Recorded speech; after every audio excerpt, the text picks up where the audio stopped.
আমার বন্ধুগণ, এইরকমই একটা পর্যায় হয়েছে, সেই মেয়ে ছেলে দুইটা বলতেছে বেলকনিতে, আমাদের সব রয়েছে কিন্তু আমাদের একটা সন্তান নাই।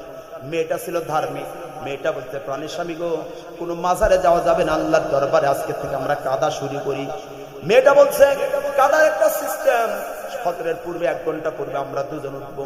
মেয়েটা তখন তার স্বামীকে উঠাইয়া ফজরের নামাজে একই যায় নামাজে 2 রাকাত করে 8 রাকাত করে নামাজ আদায় করে মহান রবের কাছে দোয়া করেছে।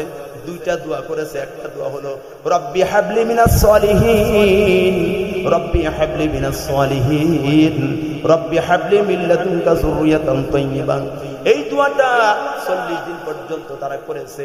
22 বছর পরে মেয়েটা হঠাৎ করে একদিন সকালবেলা স্বামীরে বলতেছে, প্রাণের স্বামী গো, আমার যে মাথা ব্যথা হয়, আমার যে পেটের মধ্যে যেন কেমন কেমন লাগে, আমার তো ভালো লাগে না। প্রাণের স্বামী, মনে হয় আমার পেটে মনে হয় বাচ্চা কনসেপ্ট করেছে। চেক করে লাগিয়ে চেক করে দেখার